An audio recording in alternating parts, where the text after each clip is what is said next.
పేడతో చేసిన గొబ్బిళ్లను లక్ష్మీ స్వరూపంగా భావించి పూజించటానికి కారణం ఇదే. శ్రీకృష్ణాయ పరమాత్మనే నమః. 83వ అధ్యాయం.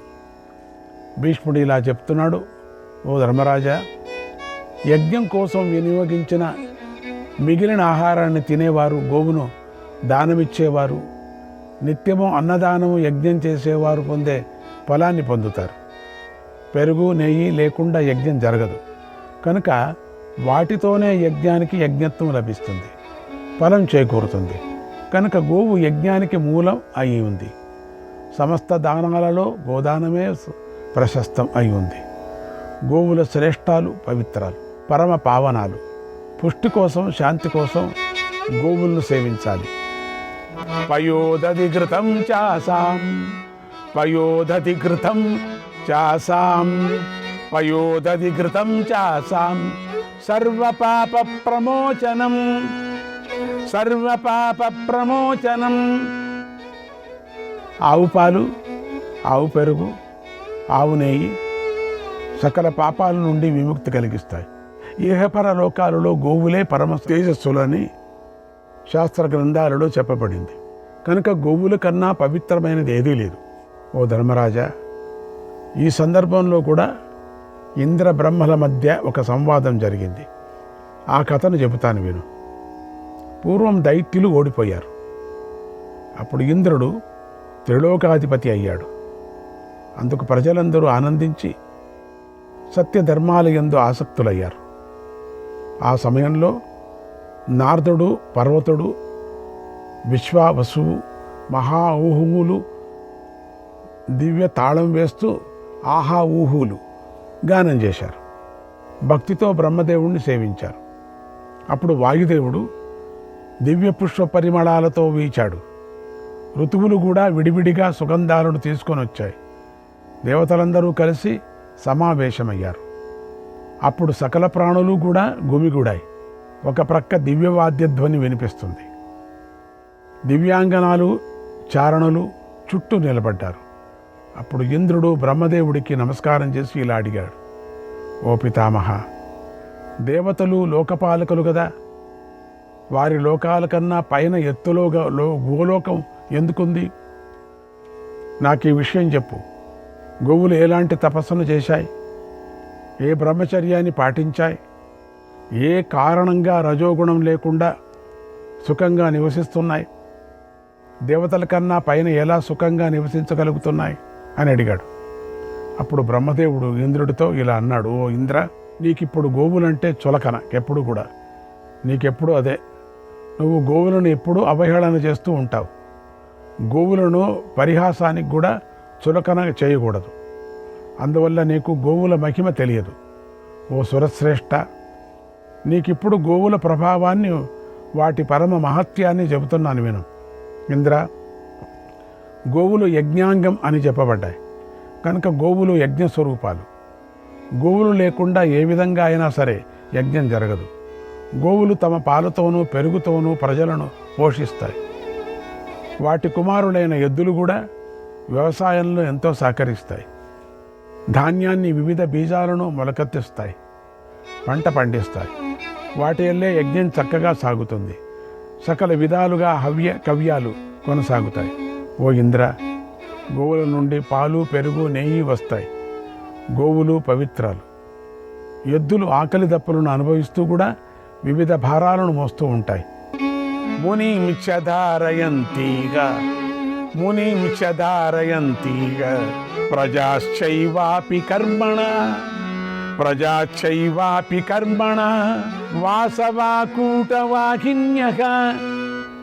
వాసవాకూటవాహిన్యః కర్మణ సుకృతేన చ, కర్మణ సుకృతేన చ. ఇలా ఈ లోకంలో గోవులు తమ కర్మలో మునులను, ప్రజలను పోషిస్తున్నాయి. కనుక గోవులు చేసే పనులలో మాయ ఉండదు, మోసం ఉండదు. కనుక ఓ ఇంద్ర, అవి మంచి పనులు చేయటంలోనే ఆసక్తిని చూపిస్తూ ఉంటాయి. అందువల్లనే అవి మనకన్నా ఎప్పుడూ పైనే నివసిస్తాయి. ఓ ఇంద్ర, నువ్వు అడిగిన ప్రశ్నకు ఇదే సమాధానం ఓ ఇంద్ర. అంతేకాదు, గోవులు దేవతల వరాలను పొందాయి కనుక అవి వరాలను కూడా ఇస్తాయి. సురభులు గోవులు పుణ్యకర్మలు చేస్తాయి, శుభ లక్షణాలతో ఉంటాయి, పవిత్రంగా ఉంటాయి. ఆ సురభులు ఎందుకోసం భూలోకానికి వెళ్ళాయో ఆ కారణం కూడా చెబుతాను విను ఓ ఇంద్ర. పూర్వకాలంలో దేవయుగంలో మహాత్ములైన దేవశ్రేష్ఠులు 3 లోకాలను శాసించేవారు. అప్పుడు అదితీదేవి పుత్రుడి కోసం ఒంటికాలిపై నిలబడి కష్టసాధ్యమైన ఘోర తపస్సును చేసింది. ఆ తపఫలంగా మహావిష్ణువు ఆమె గర్భంలోకి ప్రవేశిస్తున్నాడు. అప్పుడు ఆ అదితిని చూసి దక్షపుత్రి అయినటువంటి సురభి కూడా ఎంతో ఆనందంగా తపస్సు చేసింది. ఆమె కైలాస శిఖరంపై ఒంటికాలిపై నిలబడి యోగాన్ని ఆశ్రయించి 11,000 సంవత్సరాలు తపస్సు చేసింది. ఆమె తపస్సుతో దేవతలు, ఋషులు, నాగులు తప్పించిపోయారు. వారంతా నాతో కలిసి వచ్చారు. మేము ఆమె వద్దకు వెళ్ళాం. నేను ఆమెతో ఇలా అన్నాను, ఓ దేవి సురభి, నువ్వు దేనికోసం తపస్సు చేస్తున్నావు? ఈ నీ తపస్సుతో నాకెంతో సంతోషం కలిగింది. ఏదైనా వరాన్ని కోరుకో, ఇస్తానన్నాను. అప్పుడు సురభి ఇలా అంది, ఓ దేవా పితామహ, నాకు వరం వద్దు, నువ్వు నాపై ప్రసన్నుడివైతే చాలు, అదే నాకు వరం అంది. అప్పుడు నేను ఆమెతో ఇలా అన్నాను, ఓ దేవి, నువ్వు లోభాన్ని, కోరికలను విడిచిపెట్టావు. నీ తపస్సుతో నేను ప్రసన్నుడిని అయ్యాను కనుక నీకు అమరత్వాన్ని వరంగా ఇస్తున్నాను. నువ్వు 3 లోకాలకు పైభాగంలో నివసిస్తావు. నా అనుగ్రహంతో ఆ నీ చోటు గోలోకంగా ప్రసిద్ధికెక్కుతుంది. మానుషేషు చ కుర్వాణాక మానుషేషు చ కుర్వాణాక ప్రజాక కర్మ శుభాస్తవ ప్రజాక కర్మ శుభాస్తవ నివస్యంతి మహాభాగే నివస్యంతి మహాభాగే సర్వాదుహితరస్యతే. ఓ మహాభాగా, నీ సంతతి అంతా పుత్రులు, పుత్రికలు మానవలోకంలో మానవులకు ఉపయోగపడే పనులే చేస్తూ నివసిస్తూ ఉంటారు.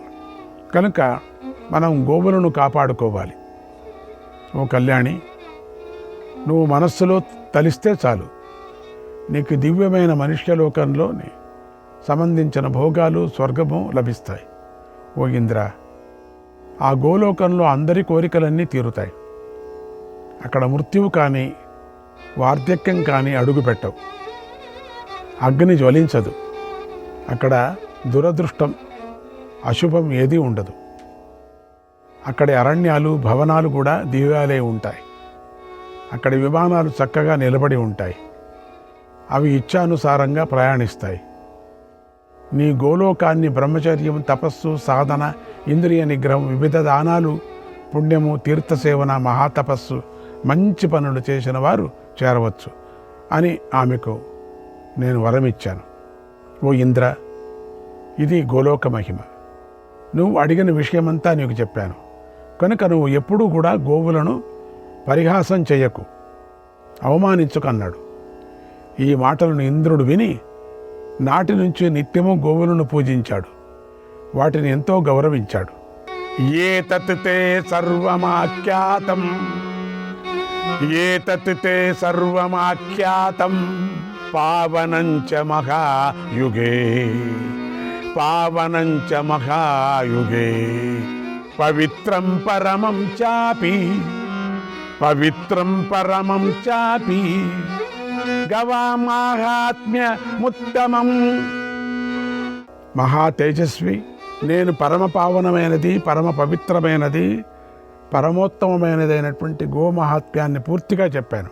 కీర్తితం పురుష వ్యాఘ్ర కీర్తితం పురుష వ్యాఘ్ర సర్వపాప విమోచనం సర్వపాప విమోచనం యయిదం కథయే నిత్యం యయిదం కథయే నిత్యం బ్రాహ్మణేభ్యః సమాహితః బ్రాహ్మణేభ్యః సమాహితః హవ్యకవ్యేషు యజ్ఞేషు హవ్యకవ్యేషు యజ్ఞేషు పితృకార్యేషు చైవ పితృకార్యేషు చైవ సార్వకామికమక్షయ్యం పితృంస్తస్యోపతిష్టతే.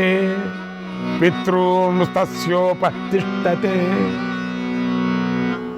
ఓ పురుష శ్రేష్ఠ, దీనిని కనుక కీర్తించితే సకల పాపాల నుంచి విముక్తి కలుగుతుంది. దీన్ని సావధానంగా నిత్యము యజ్ఞాలలో హవ్య సమర్పణ చేసే సమయంలోనూ, శ్రాద్ధాకర్మలు జరుగుతున్నప్పుడు కవ్య సమర్పణ చేసే సమయంలోనూ విప్రులకు వినిపించిన వాడి కోరికలన్నీ తీరుతాయి. ఆ హవ్య కవ్యాలు దేవతలకు పితృదేవతలకు సంబంధించిన ఆహార పదార్థాలు అక్షయాలై దేవతలకు పితృదేవతలకు చేరుతాయి. గోషు భక్తచ్చలభతే, గోషు భక్తచ్చలభతే, యద్యదిచ్చతి మానవః శ్రియోపి భక్తాయా గోషు తాచ్చకామమవాప్నుయుః. గోవులపై భక్తి గల మానవుడు తాను కోరినవన్నీ పొందుతాడు. గోభక్తి గల స్త్రీలు కూడా కోరికలన్నిటినీ తీర్చుకుంటారు. విద్యార్థి చాప్నుయా విద్యాం, సుఖార్థి ప్రాప్నుయాత్ సుఖం, సుఖార్థి ప్రాప్నుయాత్ సుఖం. నకించిద్ దుర్లభం చైవ, నకించిద్ దుర్లభం చైవ గవాం భక్తస్య భారత, గవాం భక్తస్య భారత. పుత్రుణ్ణి కోరుకునేవాడు పుత్రుణ్ణి, పుత్రికను కోరుకునేవాడు పుత్రికను, ధనాన్ని కోరుకునేవాడు ధనాన్ని పొందుతాడు, ధర్మాన్ని కోరుకునేవాడు ధర్మాన్ని, విద్యను కోరుకునే విద్యార్థి విద్యను. విద్య మాత్రం ఎప్పుడైనా కోరుకోవచ్చట, ముసలోడైనా కూడా కోరుకోవచ్చట. సుఖంగా ఉండాలనే సుఖాన్ని అది కూడా అంతే, కోరుకునేవాడు సుఖాన్ని పొందుతాడు. ఓ రాజా, గోభక్తుడికి లభించని ఏదీ లేదు, అన్నీ లభిస్తాయి. లభించినది అనేది అన్నీ అన్నాడు భీష్మ పితామహుడు. శ్రీకృష్ణాయ పరమాత్మనే నమః. 84వ అధ్యాయం. ధర్మరాజ్ భీష్ముడిని ఇలా అడుగుతున్నాడు. ఓ తాత, బ్రహ్మదేవుడు మానవుల కోసం విశేషించి ధర్మాన్ని శ్రద్ధతో ఆచరించే రాజుల కోసం ఉత్తమమైన గోదానం గురించి చెప్పాడు. రాజ్యం ఎప్పుడూ దుఃఖాన్ని కలిగిస్తుంది కనుక మనస్సు వశంలో లేనివాడు రాజ్యాన్ని రక్షించడం చాలా కష్టం. అందుకే రాజుల్లో చాలామంది సద్గతిని పొందటం లేదు. అందుచేత నియమాలు పాటించి భూదానం చేసిన వాడే పవిత్రుడవుతున్నాడు. వేదాలు ఉపనిషత్తులు కూడా సకల కర్మలలోనూ దక్షిణలు ఇవ్వాలి అని చెప్పాయి. అన్ని యజ్ఞాల్లోనూ భూమి, గోవులు, బంగారాన్ని దక్షిణగా ఇవ్వాలి అని చెప్పాయి. వాటిలో కూడా సువర్ణ దక్షిణ ఉత్తమమైనది అని వేదం చెప్పింది. పితామహ, నాకిప్పుడు దాని గురించి చెప్పు. ఏంటి బంగారం? బంగారం ఎప్పుడు ఎలా పుట్టింది? దాని స్వరూపం ఏమిటి? దానికి దేవత ఎవరు? అది ఎలాంటి ఫలాన్ని ఇస్తుంది? అది ఎందువల్ల ఉత్తమమైంది? బుద్ధిమంతులు సువర్ణ దానాన్ని ఎందువల్ల ఆదరిస్తున్నారు? యజ్ఞకర్మలలో బంగారం దక్షిణగా ఎందుకని గొప్పదైంది? భూమి కన్నా గోవుల కన్నా బంగారం ఎలా పవిత్రమైంది, ఎలా శ్రేష్టమైంది? దక్షిణలో బంగారం ఎలా మేటి అయింది? ఓ పితామహ, నాకు ఈ విషయం గురించి చెప్పు అని అడిగాడు. భీష్ముడు ఇలా చెప్పాడు. ఓ రాజా, శ్రద్ధగా విను. బంగారం పుట్టుకకు సంబంధించిన కథ చాలా పెద్దది. నా అనుభవాన్ని బట్టి దాని గురించి చెప్తాను. పూర్వం నా తండ్రి అయినటువంటి శంతనుడు మరణించాడు. నేను ఆయనకు శ్రాద్ధం పెట్టాలని గంగానదికి వెళ్ళాను. శంతనుడు అక్కడ తండ్రికి శ్రాద్ధ కర్మను మొదలుపెట్టాను. అప్పుడు అక్కడికి నా తల్లి అయినటువంటి గంగాదేవి కూడా వచ్చి సహాయం చేసింది. ఆ తర్వాత అక్కడ నేను నా ఎదుట సిద్ధులను ఎందరో ఋషులను కూర్చోబెట్టుకొని జలదానం మొదలైన కార్యాలను చేశాను. నేను శాస్త్రంలో చెప్పినట్లుగా చక్కగా కర్మను పూర్తి చేసి ఒక పిండ ప్రదానం చేయసాగాను. ఇక మిగిలింది పిండ ప్రదానం. అప్పుడు నేను పరిచిన దర్భలను చీల్చుకొని ఒక చేయి పైకి లేచింది. ఆ చేతికి చక్కని అంగదాలు ఉన్నాయి, ఆభరణాలు వేలాడుతున్నాయి. దర్భల్లోంచి పైకి వచ్చినట్టు చేతిని చూసి నేను ఎంతో ఆశ్చర్యపోయాను. అది నా తండ్రి చెయ్యి, సాక్షాత్తు నా తండ్రే పిండ స్వీకారానికి చేయి చాపాడు. అప్పుడు నేను శాస్త్రానుసారంగా ఆలోచించాను. చేతిలో పిండ ప్రదానం చేయటాన్ని వేదం చెప్పలేదే. నాకు ఆ విషయం గుర్తుకొచ్చింది. పితృదేవతలు ఎక్కడ కూడా సాక్షాత్తుగా మనుష్యుడి చేతి నుండి పిండాలు స్వీకరించరు. ఎప్పుడైనా సరే పిండాలను దర్భల మీదనే ఉంచాలి. అప్పుడు నేను ఎదుట కనిపిస్తున్న మా తండ్రి చేతిని పట్టించుకోలేదు. శాస్త్రం చెప్పినట్లుగా పాటించాను. దర్భల మీదనే పిండ ప్రదానం చేశాను. తర్వాత నా తండ్రి చేయి అంతర్ధానమైంది. ఆ తర్వాత కలలో నాకు పితృదేవతలు కనిపించారు. వారెంతో సంతోషిస్తూ నాతో ఇలా అన్నారు, ఓ కుమారా, నీ జ్ఞానానికి మేమెంతో సంతోషించాం. నువ్వు ధర్మ విషయంలో మోహానికి గురి కాలేదు. శాస్త్రాన్నే ప్రమాణంగా స్వీకరించి పాటించావు. చక్కగా కర్మను చేశావు.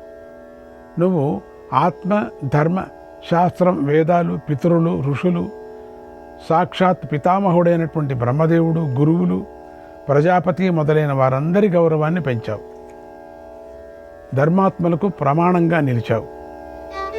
వారు చలించకుండా స్థిరంగా ఉండేలాగా చేశావు. మాకు సంతోషంగా ఉంది. కానీ భూదానం, గోదానాలకు బదులుగా సువర్ణ దానం కూడా చెయ్యి ధర్మజ. అలా చేస్తే మేము పితామహులు అందరం పవిత్రులమవుతాం. ఎందుకంటే బంగారం అన్నిటికన్నా పవిత్రమైంది. దశపూర్వాన్ దశైవాన్యాం దశపూర్వాన్ దశైవాన్యాం తథా సంతారయంతి తే. సువర్ణదానం చేసిన వారు ముందు 10 తరాలను వెనుక 10 తరాలను తరింపజేస్తారు అన్నాడు. నేను ఆ మాటను విని నిద్ర నుంచి మేల్కొన్నాను. కలలో జరిగిన ఘటనను గుర్తు చేసుకొని ఆశ్చర్యపోయాను. అప్పటి నుంచి బంగారాన్ని దానం చేయాలని సంకల్పించుకున్నాను. ఓ ధర్మరాజా, ఈ విషయంలో పరశురాముడికి సంబంధించిన ఒక కథ ఉంది. ఆ కథను చెబుతున్నాను విను.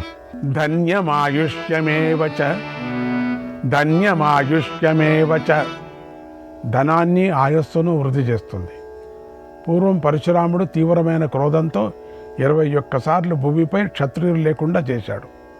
భూమినంతా జయించి విప్రులకు, క్షత్రియులకు ఇష్టమైనది, అన్ని కోరికలు నెరవేర్చేదైన అశ్వమేధ యాగాన్ని చేశాడు. అశ్వమేధం సకల ప్రాణులను పవిత్రం చేస్తుంది, తేజస్సును, కాంతిని వృద్ధి చేస్తుంది. దాన్ని పరశురాముడు చేశాడు. కానీ ఆ యాగఫలంతో ఆయన పాపం నుండి విముక్తి పొందలేకపోయాడు. దాంతో పరశురాముడు సిగ్గుపడ్డాడు. ఋషులను, దేవతలను ఇలా అడిగాడు, ఓ భాగ్యవంతులారా, ఉగ్ర కర్మలను చేసి చిక్కుకున్న వారిని ఏది పవిత్రులను చేస్తుందో చెప్పండి అని అడిగాడు.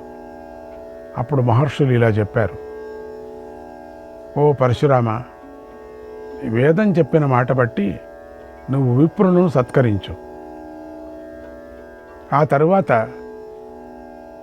పవిత్ర వస్తువుని గురించి వారిని అడుగు. అప్పుడు బుద్ధిమంతులైన వారు చెప్పిన విధంగా నువ్వు ఆచరించు, పవిత్రుడు అవుతావు అన్నారు. తర్వాత పరశురాముడు వశిష్ఠ, అగస్త్య, కాశ్యపుల దగ్గరకు వెళ్ళి మళ్ళీ ఇలాగే అడిగాడు, ఓ విప్రులారా, నేను పవిత్రుడను కావాలి. పవిత్రుడిని కావటానికి నేను ఏ కర్మ చేయాలి, ఏ దానం చెయ్యాలి, నాకు మంచి మార్గాన్ని చెప్పండి. నన్ను ఏది పవిత్రుడిని చేస్తుంది అని అడిగాడు. ఋషులు ఇలా అన్నారు, ఓ పరశురామ, పాపకర్మలు చేసిన మానవుడు గోవులను, భూమిని, ధనాన్ని దానం చేస్తే పవిత్రుడవుతాడు. అలాగే ఇప్పుడు మరొక పవిత్రమైన మహాదానాన్ని చెబుతున్నాను విను. అది దివ్యమైనది, అద్భుతమైనది. ఆ వస్తువు అగ్ని నుంచి పుట్టింది. దాని పేరు బంగారం. పూర్వం అగ్ని సకల లోకాలను కాల్చి తన రేతస్సుతో దానిని సృష్టించాడు. ఆ సువర్ణ దానం చేస్తే నువ్వు సిద్ధిని పొందుతావన్నాడు. అందుకే భూమిలో దొరికేది అది. ఆ తర్వాత కఠోరమైన నియమాలను పాటించే వశిష్ఠుడు పరశురాముడితో ఇలా అన్నాడు, ఓ రామ, బంగారం అగ్నిలాగా ప్రకాశిస్తూ ఉంటుంది. సువర్ణదానం పరమదానం. అది నీకు తప్పకుండా ఫలాన్ని ఇస్తుంది. బంగారం గురించి చెబుతున్నాను విను. బంగారం అగ్ని, సోమ స్వరూపం. దీనిని సందేహం లేకుండా గ్రహించు. మేక, అగ్ని, వరుణుడు, గొర్రె, గుర్రము మొదలైనవన్నీ సూర్యస్వరూపాలు. ఏనుగులు, మృగాలు, నాగా అంశలు, దున్నపోతులు అసుర అంశలు. ఇవంతా కూడా కోళ్ళు పందులు రాక్షసాంశలు. ఓ భార్గవ రామ, ఆవు ఎద్దు పాలు సోమం మొదలైనవి భూస్వరూపాలు అని స్మృతి చెప్పింది. ఈ జగత్తునంతా మతించి మొదటిగా తేజోరాశి ప్రకటమైంది, అదే బంగారం. ఓ బ్రహ్మర్షి, అది సృష్టిలో పరమోత్తమమైన రత్నం. శ్రీకృష్ణాయ పరమాత్మనే నమః.